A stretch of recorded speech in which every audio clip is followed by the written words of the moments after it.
Hi everyone, welcome to my channel. Today we're going to do my November plan with me together, and this month's theme is Wicked. I knew I wanted to do Wicked as my theme for this month literally since last year when I saw the first movie adaptation of it, so I'm so excited it's finally here. I'm going to talk more about my journey with Wicked and what it means to me a little later, so stick around if you want to hear that, but let me explain what I'm going to be doing here first. I knew I wanted to make the November font the same as the Wizard of Oz title card, which Wicked also ended up using, which I thought was really cool. So I'm creating this thin bubble letter font with some curls and swoops at the beginning and ends of lines, along with a really heavy black shadow on each letter. Definitely took some inspiration from Amanda Rachel Lee on this one, using the same lettering in the same spot with that slight slant to it. I actually made my own Wicked review spread after I saw the movie last year because I literally couldn't help myself. And I used this same lettering and loved how it turned out, so I knew it wouldn't fail me again. At least for now, I wanted to go for a very muted and black and white kind of vibe.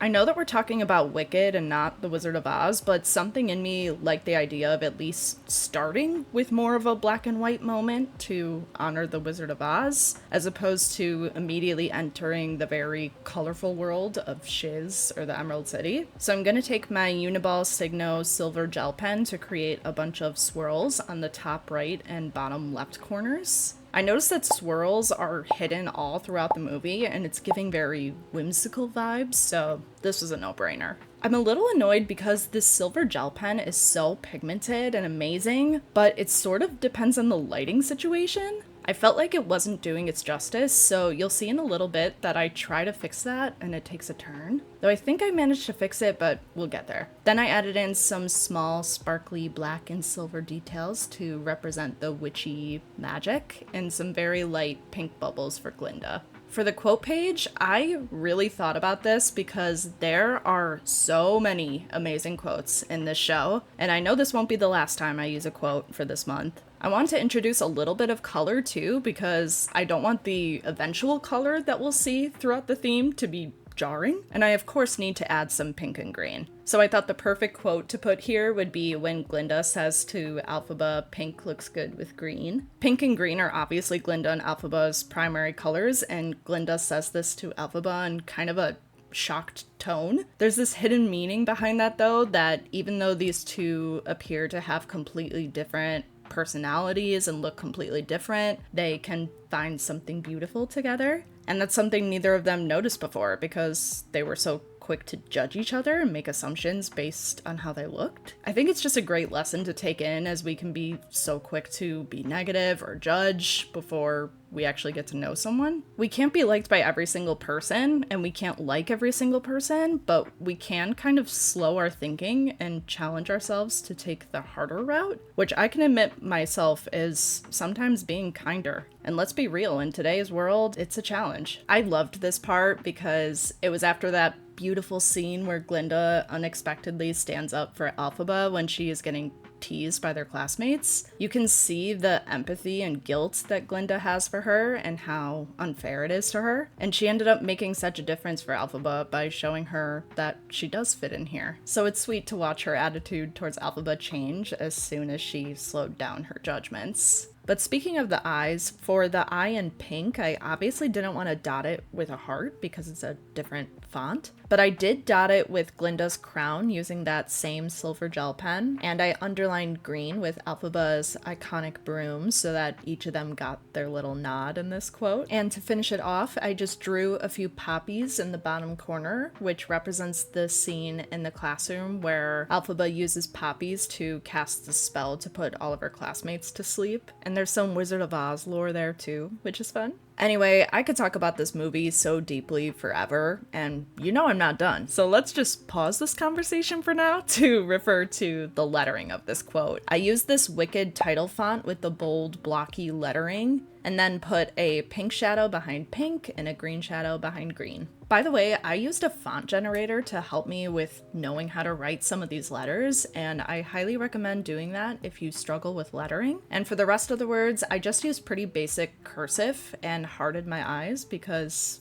Glinda just strikes me as a neat cursive girly, and I thought dotting the I's with hearts was very her as well. So this is where I go back to the title page, wondering if I should go over my silver swirls with black. I guess I was thinking it would bolden the silver, but now I don't know how that would make any sense because, yeah, sure enough, it just kind of made the silver disappear. So I tried to cover it up the best that I could off camera by going over the black again with the silver. Luckily, this pen is so pigmented that it actually kind of did work. It would have saved me a whole lot of time if I just went over the swirls with my silver pen twice, but alas. Next is the habit tracker. I made this pretty simple using the same title lettering and the same cursive from the quote page. I made my 8 habit charts and I drew Alphaba's glasses and a mirror for Glinda, along with the same bubble and sparkle details from earlier. So while I'm finishing this up, let me give you a little backstory. In case you live under a rock, Wicked is an iconic Broadway musical from 2003, which tells the story of the Wicked Witch of the West, or Alphaba, and Glinda the Good's relationship that we didn't get to see from The Wizard of Oz. I saw the show in Chicago when I was a kid shortly after this came out and fell in love with the music so much. I put that music onto my iPod so fast, wearing my black Wicked shirt I got from the show, and honestly, continued to do that. Except I can't find my Wicked shirt anymore, sadly. I don't know if it's the fact that I was a kid distracted by the fun music and glamour of it all, or if I simply wasn't inquisitive enough yet. But that really is what the show mostly was to me. Just pretty lights and scenes along with catchy songs that I belted with my sisters and friends. Legend ho! I hope you're happy right now. But it wasn't until the movie adaptation that I was floored by how relatable and sad this story was. And I have to admit, when they announced the movie adaptation, I was scared. Wicked held so many good memories for me that I was low-key terrified that would get ruined. But at the same time, when they announced Cynthia as Alphaba and Ariana as Glinda, I was like, now wait a minute. And wow, they did not disappoint for 1 second. I am so sorry, girlies. I was bawling my little eyes out for reasons I didn't expect. I'll tell you about that in a bit, but I want to point out that I didn't like the way I drew Alphaba's glasses. They weren't even, and I knew it was going to drive me crazy, so I just decided to draw it on another piece of paper and cut and glue that on top.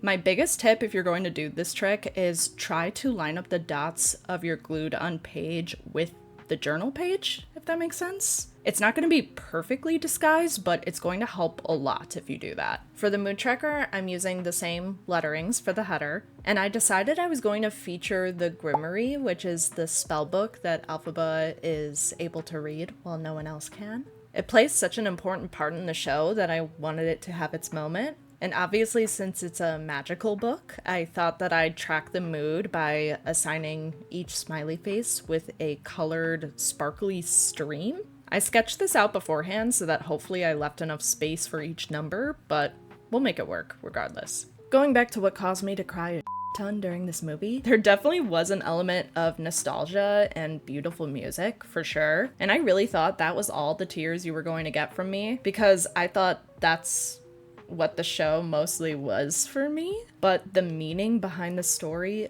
got me good. My biggest takeaways were these themes of not fitting in, not being good enough, and judging people before we get to know them, or just judging people to follow the crowd. Before I get a little vulnerable with you guys here, I want to preface that I completely acknowledge that I am a very privileged person. I'm honestly lucky to say that what I'm about to share was a harder time in my life, but that doesn't take away from the fact that it was for me, and I'd still like to share it because it's a part of my story, and I want to show you a little more of who I am as a person and not just a bullet journaler. But I don't want anyone thinking that this is a sob story or anything, because again, I'm super lucky in so many ways. But I was taken back to a younger version of myself watching Alphaba try so hard to not care what other people thought of her, and that she got teased for being different. I grew up Catholic in a family with 5 sisters, and I'm baby number 3. I was quite the opposite of my 2 older sisters, developmentally and intellectually. And then as my other sisters were born, I realized it really was just me who was different in that way. And I learned that at too young of an age. I couldn't go to the same private school as my sisters because that school didn't offer the IEP that I needed. It was really important to my parents at the time for me to attend this school eventually. So it was great news when they hired a speech and comprehension teacher to help students who need it by the time I was in 2nd grade. And they took advantage of that right away, and I was really happy to be in the same school with my sisters. It wasn't until 4th grade that you were allowed to be in what we called a separate reading class, but really what it was a class that a few of us went to during reading class where we got additional help with homework. There were 3 other kids in the class with me, and we did all read books together as a class, but it was mostly used as a learning resource with a teacher who would help us if we need extra help on our homework. Our teacher also made up study guides for us based off of the tests we were going to take in our other gen ed classes.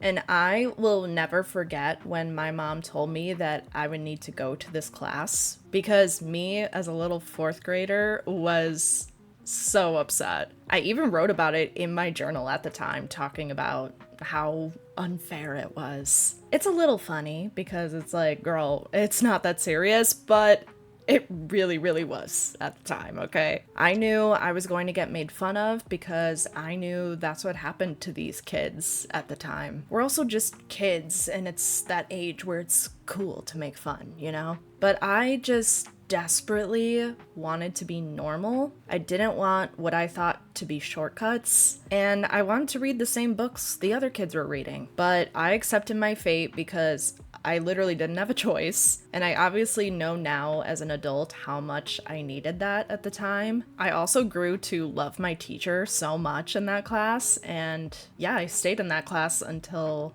I was in 8th grade and graduated. But yeah, the kids were not nice about it. Their young minds are left to think, like, no wonder you passed this test, you have a study guide with answers. I don't get that. It's confusing to them, and honestly, it was even a little confusing to me. My young mind couldn't process why I couldn't study for this test without a study guide. I just knew I was different, and I knew it really young. And now I have my classmates giving me that validation. Again, it's totally an age thing, so it's completely fine, but I'm not gonna sit here and act like that didn't affect me. I continued to have a really similar class to this all throughout high school as well, but it was a lot more normalized there. There were more kids in it. I graduated high school in 2011, so we're talking a while back here, but I'm really happy to see that it's also a lot more normalized in schools today, I would say. So I'm happy to see that we have grown from that, because there's obviously absolutely nothing wrong with kids needing a little extra help. To be completely honest with you guys, my intelligence is still a very big insecurity that I have. I'm still that girl. I'm still the girl who has to maybe work a little harder than the person sitting next to me when it comes to studying for a test or understanding a concept. And I still have my moments as a 32-year-old where I have a hard time accepting that about me,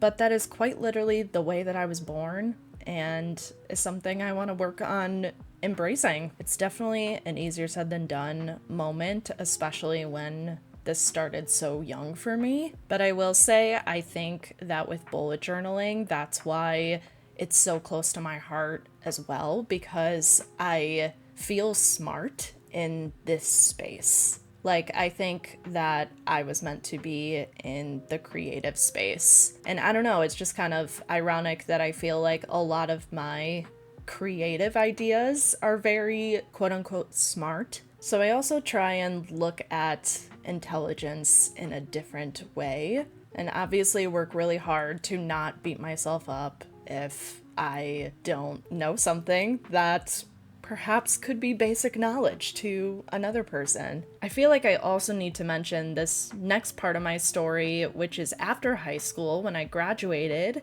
I went away to college for 1 week. I was the most sad I'd ever been at the time for that 1 week. I knew in my heart I was not ready to go away to college, even before I got there. But I couldn't have imagined that I would need to call my mom to come and pick me up. I sort of thought I would just tough it out, but I just couldn't. I had people in my life that were disappointed in me for not staying. Almost everyone that I spoke to while I was away encouraged me to stay, telling me how much better it gets. But the truth is that isn't always the case. I'll never know if I would have been all good if I stayed, but leaving honestly remains my proudest moment, probably. I knew that people were disappointed.